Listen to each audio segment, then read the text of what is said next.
বেলা তো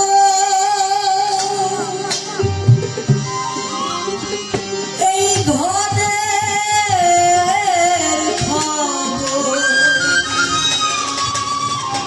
জেনে নে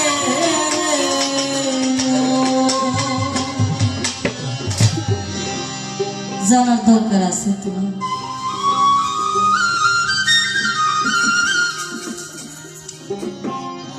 ওরে ঘরে কেটে ঘুমা কেটে জাগে কে কারে দেখাই সব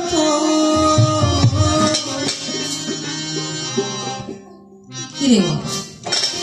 ঘরে কে বা ঘুমায় আবার কে বা জাগে কে কারে দেখাই সব এই যে আমি আমার আমার করি আমি কতটুকু আমার আমার যে করি এটা আমার মেয়ে আমার ছেলে আমার বাবা আমার মা আমার দুনিয়াদারি আমার কিন্তু আমি কতটুকু এটা কি একটু প্রশ্ন জাগে না আমি ঘুমাইলাম কার আদেশে ঘুমাইলাম আবার কার নির্দেশে আমি আদেশে আবার ঘুম থেকে উঠে গেলাম মালিক যদি আপনাকে না জাগায় আপনার সাধ্য নাই আমার সাধ্য নাই এই দেহের মধ্যে আবার প্রবেশ করা কি আছে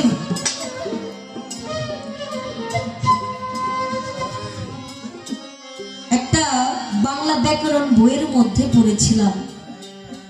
যে কোথায় স্বর্গ কোথায় নরক দুনিয়ার বুকেই সবকিছু আছে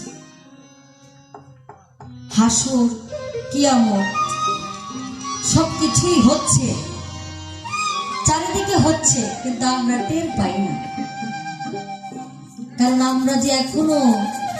ভবমায়ার জালের মধ্যে আবদ্ধ যতক্ষণ পর্যন্ত এই ভবমায়ার জাল কেটে মুর্শিদের চরণে নিজেকে বিলীন না করতে পারবে ততক্ষণ পর্যন্ত টেরটা পাইবেন না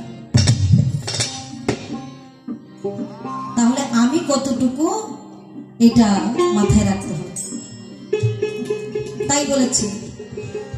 এ বেলা তোর ঘরের খবর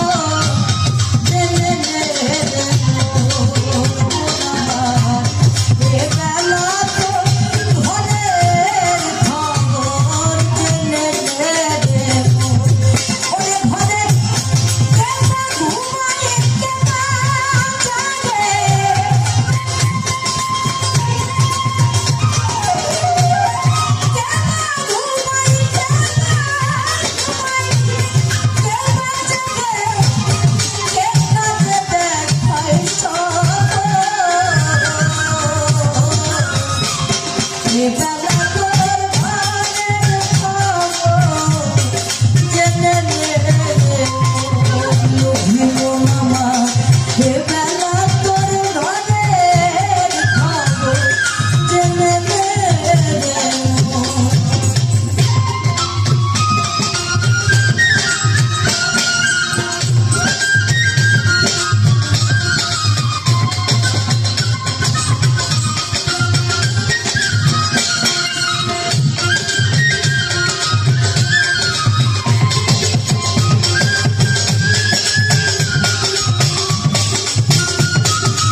খাওয়ায় আমার সাধ্য আছে। উনি আমাকে দেখে রাখে বলেই কিন্তু আমি এখনো সুস্থ আছি।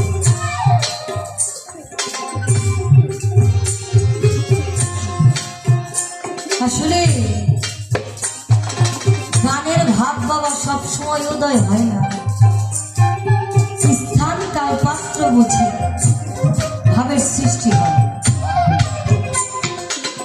কথা যে কথা থেকে চলে আসে আমি নিজেও বুঝতেছি, আপনারা আবার বেদ মিলে লালন সেই যে বলেছে দেহের গুরু আছে কেবার শিষ্য হইয়া কেঁদে এসে। যত কথাই বলি না কেন সৃষ্টি লগ্ন থেকে গুরু শিষ্যের ভাব চলে আসছে, আজও পর্যন্ত চলছে, কিয়ামতের আগ পর্যন্ত চলবে।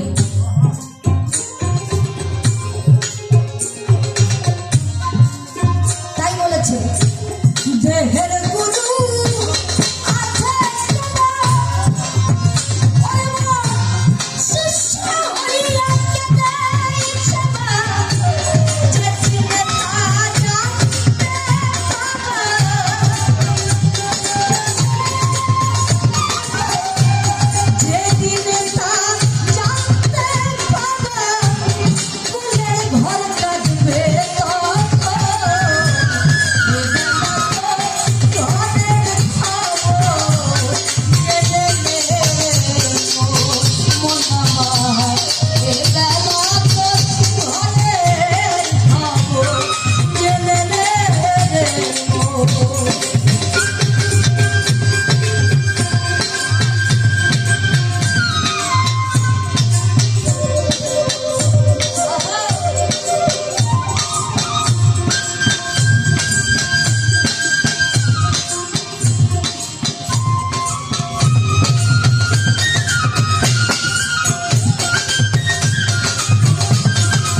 আমি যতটুকু ততটুকুতেই আছি, যে ঘর